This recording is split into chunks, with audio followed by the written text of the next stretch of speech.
आणि याच्यामध्ये जी काही घटना 10:15 दरम्यान या ठिकाणी घडली, मानकापूर पोलीस स्टेशनच्या हद्दीमध्ये जो बाजार लागला जातो गोदनी एरियामध्ये, त्या ठिकाणी ही घटना 10 ते 10:15 दरम्यान ही घटना घडलेली आहे।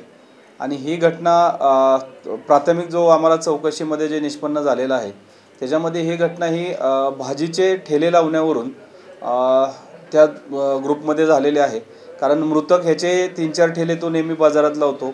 त्यानंतर जे आरोपी आहेत ते आरोपी हे भाजी मंडईचे काम करतात आणि हा वाद मंगळवारी बाजारापासून सुरुवात झाल्याचं प्राथमिक ह्याने निष्पन्न झालेलं दिसून येते।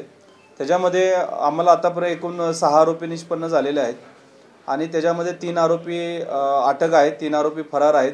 इतर कोणी याच्यामध्ये कॉन्फरन्सी केलेली आहे का त्याचा पण आम्ही शोध घेत आहोत।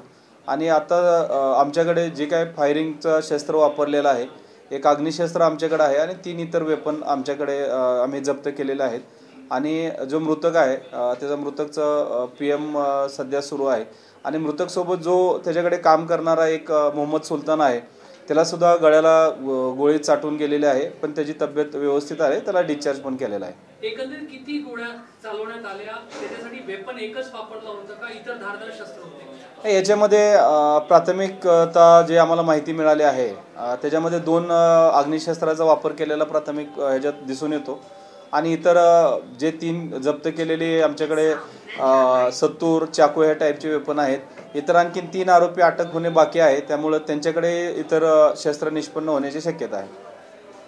सर, याच्यामध्ये मृतक जो आहे त्याचं नाव काय आहे, वय किती आहे आणि त्याची काही तो करत काय होता, त्याची काही गुन्हेगारी पार्श्वभूमी आहे का? हा सोहेल खान नाव आहे। हा सदर मंगळवारी एरियामध्ये राहणारा 31 वर्षाचा युवक आहे आणि याच्यामध्ये यापूर्वी 2019 मध्ये मानकापूर पोलीस स्टेशन हा सोहेल खानवरती फायरिंग केल्याचा गुन्हा दाखल आहे। त्याच्यामध्ये लकी खान हा फिर्यादी होता आणि त्याचं त्या संबंधी रेकॉर्ड उपलब्ध आहे।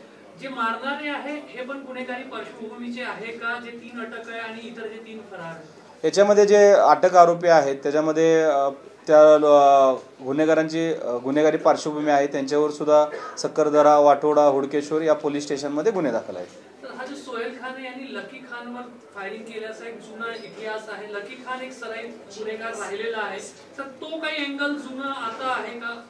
नाही, त्याच्या अनुषंगाने प्राथमिक चौकशी तसा आतापर्यंत निष्पन्न झालेलं नाही, पण जे तपासात जे काही निष्पन्न होईल ते आम्ही शेवटपर्यंत त्याचा तपास करू। मार्केटमधल्या काही लोकांना काही जखमी झालाय किंवा त्रास झालाय असं झालं मार्केटमध्ये? नाही, मार्केटमध्ये हे ज्यावेळेस घटना घडली होती त्यावेळेस निश्चितच मार्केटमध्ये धावपळ निर्माण झाली, भयभीत झाले लोक आणि तिथून पळून गेले। सर, नागपुर में कल रात को जो फायरिंग की वारदात हुई है, किस प्रकार ये हुई है, अभी तक इसमें कितने आरोपी को गिरफ्तार किया और किस वजह से ये सब घटना हुई? कल जो गोदनी एरिया है उसमें एरिया में जो बाजार था, उसमें बाजार में 10-10:30 बजे के शाम को जो इंसिडेंस हुआ उसमें एक की हत्या हुई है और एक जख्मी है। उसमें 2 फायर आर्म का यूज़ किया है। उसमें लगभग 6 आरोपी हमको निष्पन्न हुए हैं, उसमें से 3 आरोपी अरेस्ट है और 3 आरोपी फरार है।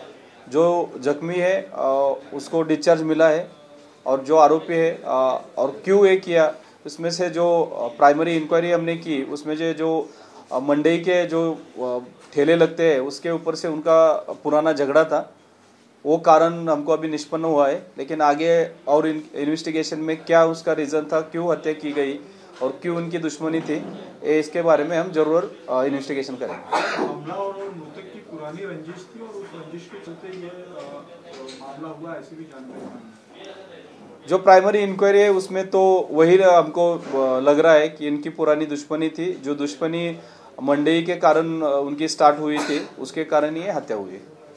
इसमें जो मुख्य आरोपी है उसका नाम क्या है और उसमें आरोपी बढ़ सकते हैं क्या? उसमें अभी तक 6 आरोपी थे। 6 आरोपी में जो मुख्य आरोपी है भूषण कुमार बहाल उर्फ बालू मांजरे, तो उसको अरेस्ट किया है और उसके साथ 2 और आरोपी अरेस्ट किए, बाकी 3 आरोपी फरार है। याच्यामध्ये आज सकाळी पहाटेची 4 ते 5च्या दरम्यानची ही घटना आहे। याच्यामध्ये पंजाब नॅशनल बँकचं ATM आहे जे जरेपटका रोडला मानकापूर चौकामध्ये ते होतं। त्याच्यामध्ये 3 युवक आम्हाला CCTV फुटेजमध्ये दिसतात आणि ते सहजरित्या ते ATM उचलून ते जो टाटा एस टेम्पो आहे, छोटा हत्ती आपण म्हणतो, त्याच्यामध्ये उचलून घेऊन गेलेले दिसून येतात. त्यासंबंधी आमचे CCTV फुटेज आम्हाला प्राप्त झालेलं आहे. त्याच्या अनुषंगाने आमची टीम वर्कआउट करत आहे की ते आरोपी कुठून आले आणि कोणत्या ठिकाणी गेलेले आहेत. तो निश्चितच तो गुन्हा उघडकीस येईल. त्याच्यामध्ये 7,58,000 रुपये कॅश होती आणि त्याच्यामध्ये 3 युवकांचा प्राथमिकदृष्ट्या तपास सहभाग निश्चित होता.